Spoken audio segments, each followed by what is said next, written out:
Marks है उसमें OBC category में सीयूटी बीजेपी। हाँ तो BHU sir last round chance है क्या बीएचयू या फिर बीबीआई? देखो मिल तो सकता है, ऐसा कुछ कहा नहीं जा सकता, क्योंकि होता क्या है ना, जैसे जो हाईएस्ट मार्क्स सीयूटी में इस बार जिस लड़के का है, तो मेरी बातचीत उस लड़के से होती है, क्या नाम है उसका, लिंक्डइन पे मैं उससे बातचीत होती है, उस लड़के का नाम है सो देखो क्या है ये, बिस्वायन घोष। हाँ तो ये जैसे इस बार सीयूटी जो रहा है ना,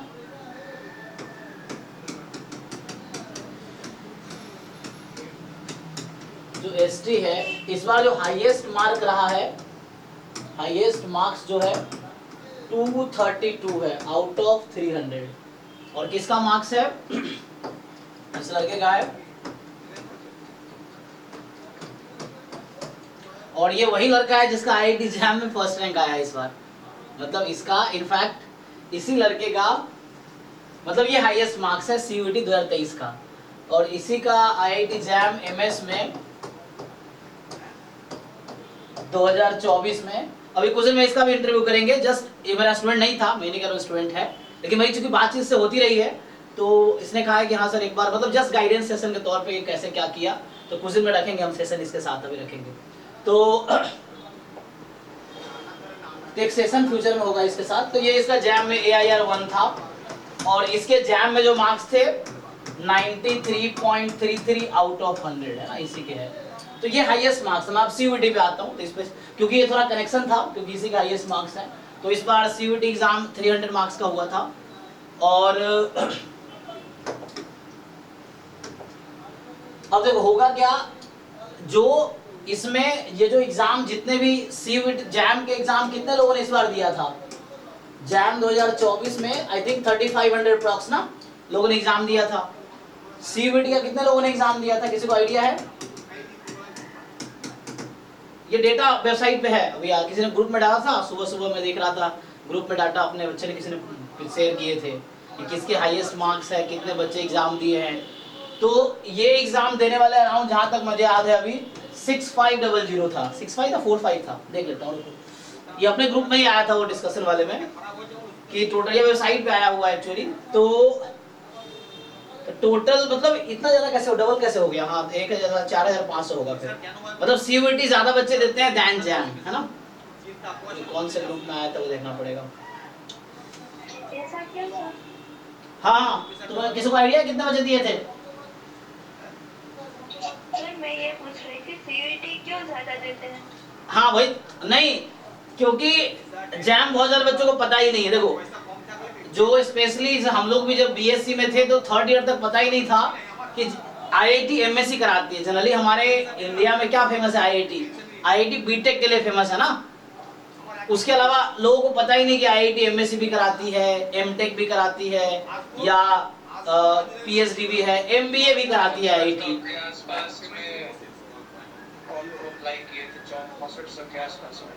हाँ मतलब वही मैं को वेरीफाई कर लेता हूँ, जहाँ तक मुझे याद है सुबह में देखा था। सो एक बार वेरीफाई करना पड़ेगा डेटाबेस ग्रुप में जाके, ग्रुप में ही आया था ये सब, तो एक बार मैं चेक कर लेता हूँ। बहुत सारे बच्चे तो ऐसे ही पढ़ देते हैं सर, मेरी फ्रेंड ने भी ऐसे पढ़ लिया था बिना पढ़े उसके। हाँ ऐसे भी होता है, कुछ लोग ऐसे ही भर देते हैं। देखो अभी पूछा सीयूटी ज्यादा बच्चे क्यों देते हैं, क्योंकि सीयूटी लोगों को पता है इंडिया में इतनी यूनिवर्सिटीज हैं, और हर यूनिवर्सिटी में जहां जहां बीएससी स्टैटिस्टिक्स है, तो जो बच्चा ऐसे ही भर देता है एमएससी स्टैटिस्टिक्स एडमिशन के लिए सीयूटी के थ्रू, उसको पता है कि सेंट्रल यूनिवर्सिटी, मान लो तुम जिस यूनिवर्सिटी में हो जहां से बीएससी कर रहे हो, अगर तुम वो सेंट्रल यूनिवर्सिटी है एग्जाम्पल के लिए, तो अगर वहीं से तुम्हें एमएससी करना है तुम्हें सीयूटी देना पड़ेगा। और अगर कोई बच्चा जैसे कोई स्टेट यूनिवर्सिटी में है बीएससी कर रहा है और उसको एमएससी सेंट्रल यूनिवर्सिटी से करना है, तब भी उसको सीयूटी देना पड़ेगा। तो इसलिए सीयूटी ज्यादा बच्चे थे। जैम बहुत सारे बच्चों को पता भी नहीं है, और कुछ बच्चों को ये भी लगता है कि जैम मुझसे निकलेगा ही नहीं, तो भरते ही नहीं है, ठीक है ना। तो बहुत सारे बच्चे तो अंडर कॉन्फिडेंट है, उनको लगता है कि जैम में सीटें कम है और हमारा निकलेगा नहीं, तो वो जैम भरते ही नहीं, तो सिर्फ सीयूटी का एग्जाम भरते हैं। जैसे सीयूटी का अराउंड इतने बच्चों ने एग्जाम दिया था इस बार। अब ये मुझे वेरीफाई करना है कि मैं अभी सुबह सुबह देखा था एग्जैक्टली, ये तो है कि ज्यादा है, ये तो श्योर है। अब कितना ज्यादा है? हाँ पता नहीं, मुझे वेरीफाई करना। वेबसाइट पे है, सीयूटी की वेबसाइट पे जाकर देख लो, अपलोड कर रखा है उन्होंने। तो या तो वेबसाइट हम खोल के देख लें, ये भी कर सकते हैं। छोड़ो, अभी मैं बता देता हूँ इतना है अराउंड, ठीक है। हाँ सर इतने ही बच्चे थे कुछ 64 और 100। हाँ 64 समथिंग ना, ठीक है। तो अब मैं आता हूँ आपके क्वेश्चन पे। तो होता क्या है, ये जो जैम में जो टॉप रैंकर, जैम में मान लो जैसे सीटें अराउंड टोटल मिला के 2 IIT है, मतलब कानपुर बॉम्बे या जैसे तिरुपति है या NIT त्रिची है, तो ये सब मिला के ये समझ लो कि 200 बच्चे अराउंड ये हैं जो जैम में चले जाते हैं, तो जैम के थ्रू एडमिशन ले लेते हैं। तो इस जो टॉप रैंकर CUET के हैं, उनमें भी जैसे एग्जांपल एक दिया तो मैंने कि जो हाईएस्ट मार्क्स CUET में जिस बच्चे का है वो खुद जैम है, तो वो तो सेंट्रल यूनिवर्सिटी लेगा नहीं, वो क्या करेगा, वो तो 1 मिनट इसमें जाएगा ना, तो वो बच्चा कहाँ जाएगा, तो IIT बॉम्बे जाएगा। तो इस तरह से बहुत सारे इसमें जो बहुत हाईएस्ट मार्क्स वाले बच्चे, मान लो जिन बच्चों के मार्क्स 200 प्लस है एग्जांपल के लिए, हालांकि बहुत कम ही बच्चे होंगे जिनके 200 प्लस होंगे, माने बहुत सारे बच्चे आप देखो, मेरे पास अभी CUET प्रॉपर CUET की तैयारी कहोगे तो 250 प्लस बच्चे थे, मतलब ऐसे जैम के दौरान हमने पढ़ाए हैं। अब चूंकि मेरे पास इतना टाइम नहीं कि हर बच्चे को मैं कॉल करके पूछ सकूं तुम्हारे कितने मार्क्स आए, ये सब मैं नहीं कर पाता, वो अलग बात है। हमारा मैं टीचर हूँ, मेरा काम क्या है, पढ़ाना, ये चीजें हैं। जैम में भी 400-500 बच्चे थे, बहुत सारे बच्चों रिजल्ट बताया ही नहीं, हमें उतना फर्क नहीं पड़ा। फिर अभी CUET प्रॉपर CUET वाला जो हमारा ग्रुप है उसमें अराउंड 250-300 बच्चे हैं, मतलब एग्जैक्ट बताऊं तो प्रॉपर CUET बैच में जो बच्चे हमारे पास थे वो एग्जैक्टली कितने हैं, 280 बच्चे अराउंड, ये CUET के बच्चे हमारे पास थे। तो इसमें मैंने 1000 रुपये लिए थे फीस पर CUET का, जो बाहर से आए थे उनके। अब इनमें से अगर मैं ऐसे काउंट करूंगा तो मतलब 280 में, हालांकि यहाँ पे इसमें क्वालिफाइंग का कोई सीन ही नहीं है और रैंक आता भी नहीं है, CUET एग्जाम में कोई रैंक नहीं आता है। जैसे ये इसके इतने मार्क्स आए तो इसका जो रिजल्ट आया उसमें सिर्फ मार्क्स दिखाएगा, रैंक नहीं दिखाएगा, CUET रैंक नहीं देता है, वो सिर्फ मार्क्स दिखाता है। और जो एडमिशन लिस्ट आती है उसमें मार्क्स आती है कि जनरल कैटेगरी में जिसके 150 से ज्यादा है उसको एडमिशन मिलेगा, ओबीसी में 140 से ज्यादा है तो उसको मिलेगा, मान लो SC है 120 है तो एडमिशन मिलेगा, ST है 110 है मिल जाएगा। तो इस तरह से कट ऑफ आता है CUET में। तो जैम में साहब आपका क्वेश्चन था कि 80 मार्क्स पे क्या हो सकता है, तो इंडिया में बहुत सारी सेंट्रल यूनिवर्सिटीज, अगर मैं काउंट करूं मतलब 50 से ज्यादा ही होंगे, आई थिंक सो। तो कितने हैं टोटल, सो जितने भी सेंट्रल यूनिवर्सिटीज ऑलमोस्ट सब में MSc स्टैटिस्टिक्स तो है।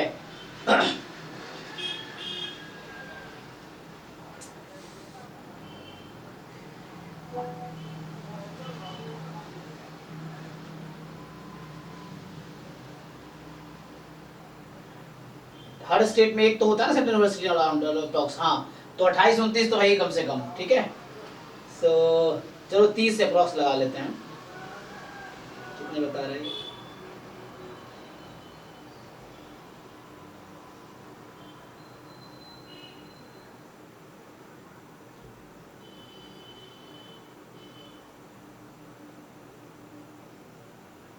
मोर देन बहुत ज्यादा है, तो मैं काउंट भी नहीं कर पा रहा हूँ, पता नहीं नाम क्यों नहीं बताते। तो अराउंड जितने भी है, चलो अप्रॉक्स 50 मान लेते हैं। तो मान लो 50 सेंट्रल यूनिवर्सिटीज इंडिया में है अगर, तो जैसे टॉप के हो गए दिल्ली यूनिवर्सिटी, BHU है, या जैसे हैदराबाद तो नहीं उतना क्योंकि वहाँ के स्टैट्स बैटर्न बहुत अच्छा नहीं है, एक कौन सा है साउथ में है, क्या नाम है उसका मैं भूल गया, पांडिचेरी यूनिवर्सिटी, वो भी ठीक है। तो ये जनरली लोग ज्यादा प्रेफर करते हैं कि दिल्ली यूनिवर्सिटी हो गया, BHU हो गया, पांडिचेरी यूनिवर्सिटी हो गया, तो ये ज्यादा प्रेफर करते हैं। हमारे उसके 80 मार्क्स है, अगर काउंसलिंग में 3-4 लिस्ट आती है, 4 लिस्ट आती है, उसके बाद भी स्पॉट राउंड आता है कि जो सीटें खाली रह जाती है उसका लिए रैंडम वो निकाले जाते हैं, कोई भी अप्लाई कर सकता है उसमें। तो अगर एंड तक ट्राई करेगा तो कोई ना कोई सेंट्रल यूनिवर्सिटी मिल जाएगी, मुझे ऐसा लगता है, क्योंकि इतनी सीटें हैं कि जो बच्चा अगर मान लो 100 या 75 प्लस है तो कहीं ना कहीं एडमिशन तो मिल सकता है, अगर, क्योंकि बहुत सारे बच्चे तो क्विट कर देते हैं। जनरल में हो सकता है थोड़ा मुश्किल भी हो, वो देखना पड़ेगा, लेकिन एंड राउंड तक अगर सिर्फ एडमिशन चाहिए तो कहीं ना कहीं किसी न किसी सेंट्रल यूनिवर्सिटी में हो जाएगा। अब रहता है DU BHU का, तो DU तो सबसे डिमांडेड है ना, दिल्ली यूनिवर्सिटी जो है इसके सेंट्रल यूनिवर्सिटी में है। तो जैसे पिछले साल अराउंड 150 प्लस फर्स्ट राउंड में 400 मार्क्स का पिछले साल एग्जाम हुआ था, जिसमें 25 नंबर का 25 क्वेश्चन एप्टीट्यूड के थे और 4 नंबर के क्वेश्चन, तो 100 नंबर तो ऐसे ही 100 मार्क्स के जनरल एप्टीट्यूड था, जिसका मान लो बच्चों ने अटेम्प्ट भी किए होंगे, नहीं किए होंगे छोड़ो। फिर भी 156 फर्स्ट राउंड में जो कट ऑफ था 156 था DU का, फर्स्ट राउंड में पिछले साल 154 था। तो अगर तुम वही सेम अगर रख लो तब भी जिसके अभी भी जिनके मार्क्स, चूंकि इस बार 10 क्वेश्चन ड्रॉप हुए हैं, मतलब बहुत मिस्टेक्स थे CUET के पेपर में, तो 10 क्वेश्चन ड्रॉप हुए हैं, तो ये 40 मार्क्स तो ऐसे ही, अगर कोई बच्चा मान लो 10 क्वेश्चन जो ड्रॉप होगा छोड़ के आ गया होगा तो 40 मार्क्स तो उसके ऐसे ही ऐड हो गए। और मान लो होता है ऐसा भी है कुछ बच्चे 5 क्वेश्चन करके आए थे और जो पहला आंसर की आया था तो उसमें वो सही थे उसके, तो उसने जोड़े थे। बाद में बच्चों ने चैलेंज किए, वो चैलेंज का ऑप्शन आता है जैसे एग्जाम में भी आता है, सीयू में अभी मैं डिस्कशन कराया था सीयूटी पेपर का, तो जो गलती क्वेश्चन थे उन्होंने डिस्कस किए थे, फिर बच्चों ने हमारे बहुत सारे ड्रॉप वो किए थे, चैलेंज किए थे क्वेश्चन, तो उसमें 10 क्वेश्चन उन्होंने ड्रॉप कर दिए, मतलब क्वेश्चन गलत थे, 10 क्वेश्चन ये समझ लो क्वेश्चन गलत थे, तो 10 क्वेश्चन गलत थे एग्जाम में, तो उसमें मार्क्स टू ऑल हो गया, तो सबको मार्क्स मिलेंगे, तो 40 मार्क्स तो यही हो गया। तो पहले जिनके मान लो कुछ बच्चे थे जैसे सो जाते हैं हमारे यहाँ, तो उसके अराउंड 180 मार्क्स है अभी, सो ये है। और कुछ बच्चे 200 प्लस वाले भी हैं, तो नाम तो सबको याद नहीं रहता मुझे, तो इस तरह से है, मतलब बच्चे को ना गूगल फॉर्म नहीं भरवाए अभी, उसका रिलीज करेंगे, तो उसमें जो जैसे कई बच्चे मुझे बहुत दिन में कॉल आया, टेक्स्ट आया कि कितने पे क्या मिलेगा, तो अभी मैं इस वीडियो में अपलोड करूंगा तो इसके थ्रू भी बता देता हूँ आप लोगों को भी, बाकी लोग भी जान जाएंगे। तो मुझे यहाँ तक अभी लगता है फर्स्ट जो कट ऑफ आएगी ना ड्यू की भी आएगी, तो उसमें अराउंड यही रहेगा कि जिसके मार्क्स मुझे तो ऐसा लगता है 160 के प्लस रहेगा फर्स्ट राउंड का, मतलब ड्यू उसके एडमिशन के लिए फर्स्ट 160 प्लस है तो उनके मिल सकते हैं फर्स्ट राउंड में, फिर उसके बाद घटेगा धीरे धीरे, तो धीरे धीरे मान लो चौथे 5 में लिस्ट जब आएगी तो 100 तक आ जाएगी, 100 120 तक मान लो लगा लो, क्योंकि एग्जैक्टली मैं एग्जैक्ट डेटा नहीं बता सकता, क्योंकि यूनिवर्सिटी डिसाइड करेगी ना कितने बच्चे हैं, कहाँ कितनी क्या है, तो उसके हिसाब से एडमिशन मिलेगा। तो चूंकि हम ऑफिशियल पर्सन तो है नहीं कि हम एग्जैक्टली ये अनाउंस कर देंगे, बट हाँ गेसेस है, सब गेस कर सकता है कि ये है। तो जिन बच्चों के मान लो जिनके मार्क्स 160 170 में है तो उनको कहीं ना कहीं तो अच्छे जगह मिल जाएगा, DU BHU या पांडिचेरी हो गया, इन सब में से 160 प्लस वाले को आराम से मिलेगा कहीं भी इन सब में से। जिनके 100 से कम है तो उनको टॉप तो नहीं मिलेंगे, लेकिन कहीं ना कहीं एडमिशन जरूर हो जाएगा, ये है, ठीक है। क्योंकि बहुत सारे बच्चे ड्रॉप लेके अभी तैयारी करेंगे जैम का ही, बहुत सारे बच्चे हैं जो IIT में चले जाएंगे, तो इस तरह से जो एंड में बचते हैं उनमें से एडमिशन होगा, तो उसमें भी पॉसिबिलिटी है कहीं ना कहीं एडमिशन होने की, ये है। ठीक है, तो चलो, तो मतलब CUET का मार्केट बड़ा है देन जैम, ओके। तो अगर हम लोग CUET अलग से बैच चलाते नहीं हो तो एंड में चलाता हूँ, लेकिन ठीक है। ऐसे इस बार मैंने भी सोचा है, जैसे अभी तक प्लान ये चल रहा था ना कि मैं जैम गेट का बैच साथ चलाऊंगा, अभी ऐसा नहीं होगा, 1 मई के बाद जैम का बैच अलग हो जाएगा, गेट का। पिछले साल मैंने ऐसे पढ़ाए थे कि जो कॉमन सिलेबस है जैम गेट का एक साथ पढ़ाए थे ना, इस बार ऐसा नहीं होगा। इस बार 1 मई से जो 1 मई से जो होगा तो गेट का बैच अलग होगा मेरा, मतलब गेट का प्रॉपर गेट का ही बैच होगा, गेट के सिलेबस को फॉलो करेंगे, और जैम का बैच अलग होगा हमारा, ठीक है। पिछले साल जो मैंने पढ़ाया था कंबाइंड पढ़ाया था कि बैच 1 बैच 2 सबके लिए था, जैम मतलब गेट दोनों वालों के लिए, फिर बाद में गेट का सिलेबस अलग से पढ़ाए थे। तो अभी ऐसा होगा प्रॉपर एक गेट का बैच ही अलग होगा, इसमें गेट का सिर्फ पूरा सिलेबस, जो गेट का सिलेबस में फॉलो करता हूँ वर्ड टू वर्ड, एक एक वर्ड को उस पर डिस्कशन करते हैं, फिर क्वेश्चंस कराते हैं, तो प्रॉपर गेट का सिलेबस होगा, और इसमें फिर गेट PYQ करेंगे, और गेट प्लस जैम PYQ का दोनों होगा, गेट जैम दोनों का PYQ होगा यहाँ पे, और यहाँ भी जैम का सिलेबस होगा प्लस जैम गेट दोनों का PYQ कराऊंगा, लेकिन सिलेबस हम ऐसे फॉलो करेंगे। तो इससे ये रहता है कि हाँ, मतलब जो गेट वाले बच्चे हैं तो उनको ये लगेगा सिर्फ वो गेट की तैयारी कर रहे हैं। अभी क्या होता है, गेट वालों को लगता है हम जैम की तैयारी कर रहे हैं, हालांकि नुकसान उसमें भी नहीं है, क्योंकि जैम की भी अच्छे से तैयारी कर लेंगे तो भी 70 मार्क्स का दाऊ तैयारी हो ही जाती है। अगर जैम का भी पूरा तैयारी कर ले कोई बच्चा तो 70 मार्क्स गेट का तैयारी हो ही जाता है, फिर 15 मार्क्स एप्टीट्यूड का है, 15-20 नंबर एक्स्ट्रा है। तो इसीलिए जैम वाले बच्चे जो है वो इजीली गेट निकाल लेते हैं। आप लोग भी इजीली, जो जैम के बच्चे हो, गेट का फॉर्म भरोगे तो आपका भी इजीली क्वालिफाई हो जाएगा, ठीक है ना। ये है, तो अभी मैंने ये सोचा है गेट का बैच अलग चलेगा, जैम का अलग चलेगा, और जैम का एग्जाम जब खत्म हो जाता है तो हम CUET का बैच लॉन्च करते हैं, और उसके बाद फिर ISI का बैच आता है, उसी के बाद CMI का बैच आता है। तो ये सारे बैचेस मैं पढ़ा रहा हूँ तत्काल। अभी इस बार नेट का भी बैच आएगा, तो नेट का हालांकि चल भी रहा है, CSIR नेट का एक बैच अभी चल रहा है। ठीक है, तो आई थिंक आपके क्वेरी सॉल्व हो गए। किसी को क्वेरी और कुछ है, वो नाम इंटीग्रेशन स्टार्ट करेंगे। अच्छा, चैट में बहुत कुछ आ गया, 1 मिनट। हाँ सर, अब गेट और जैम दोनों देगा तो कैसे तैयारी करेंगे? नहीं देखो, तुम सिर्फ इस बैच में हो तभी तुम्हारे गेट जैम दोनों की तैयारी हो जाएगी, तुम इस बैच में हो तब भी गेट जैम दोनों की तैयारी हो जाएगी। लेकिन ये होगा कि गेट बैच को प्रॉपर गेट फ्रेम में पढ़ाए जाएंगे, जैम बैच को जैम फ्रेम में पढ़ाया जाएगा। फ्रेम का मतलब क्या है कि जैसे सिलेबस मैं पढ़ाता हूँ, सिलेबस को देख के कि क्या क्या टॉपिक्स है उसी को एक्सप्लेन करता हूँ। तो जैम बैच में जैम के सिलेबस को फॉलो करेंगे, गेट बैच में गेट के सिलेबस को फॉलो करेंगे।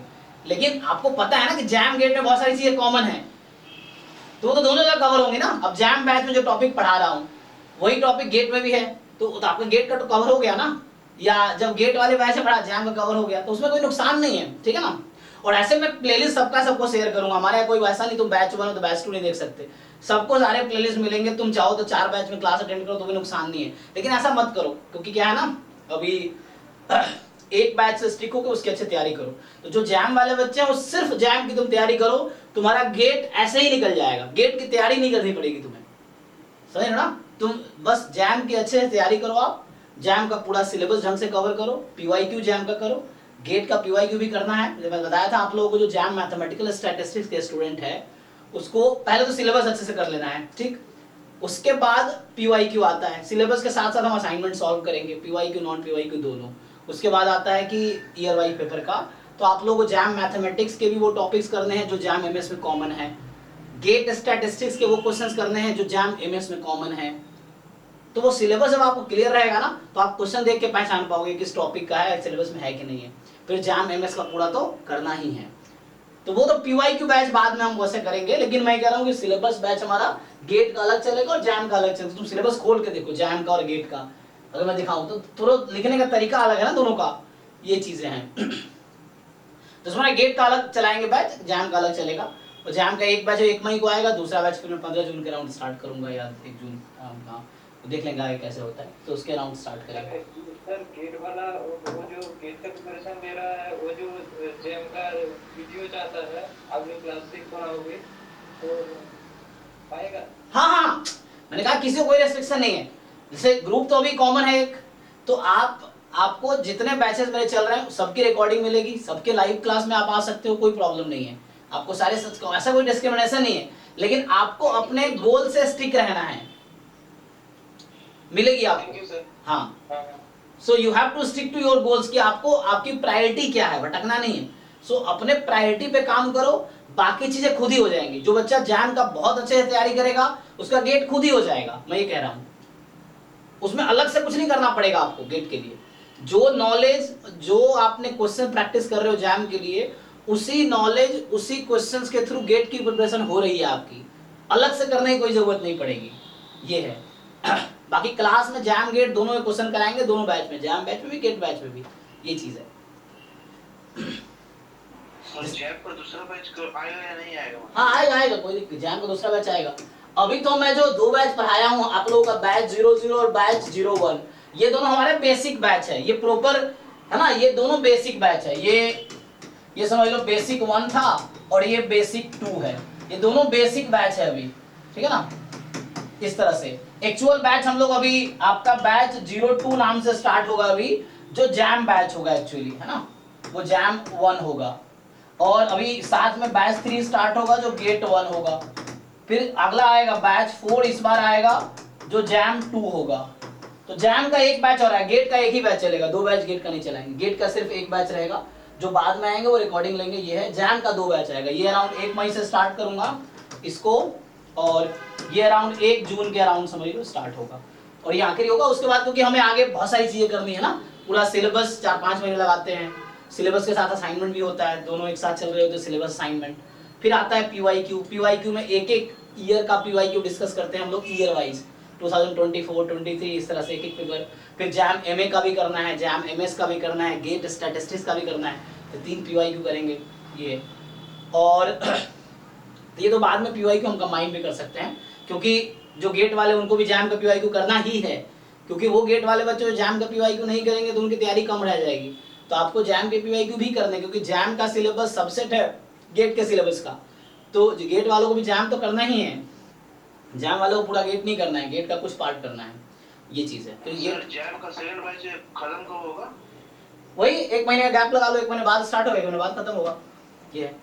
और सर हम बोल रहे थे कि मैं सर मई में एग्जाम वगैरह है कॉलेज का सर, मतलब तो हम हो सकता है कि हम उतना फोकस नहीं कर पाए सर जैम। कोई दिक्कत नहीं, आप सेकंड बैच से कंटिन्यू करो, अब दोनों में करो तो भी कोई दिक्कत नहीं है, सेकंड बैच से कंटिन्यू करो, थोड़ा डिले होता है अराउंड 15-20 दिन, 1 महीने का डिले होगा, कोई दिक्कत नहीं। Okay sir. दोनों बैच में एक्सेस रहेगा, जिनको बैच 1 जिन्होंने किया उनको बैच 2 में भी करना है तो भी नुकसान नहीं, बैच 2 में डिवीजन हो जाएगा, पिछले साल के रिकॉर्डेड है वहां से कवर कर सकते हो, फिर आपको बैच 1 में यहाँ भी कर सकते हो, यहाँ भी कर सकते हो, दोनों में अलाउड है, ऐसा नहीं कि यहाँ कर लिया यहाँ नहीं करना है, तो कोई प्रॉब्लम नहीं है। ठीक है ना, ये जून में आएगा कि अब 1 जून के बीच करीब आएगा। ठीक है, पूछना और किसी को? सर जैम से आईएसआई का कितना मतलब उसका कवर हो जाएगा पोर्शन? हाँ, जैम से ISI का कितना कवर हो जाएगा? ओके, एक तो रुको पहले इसका मैं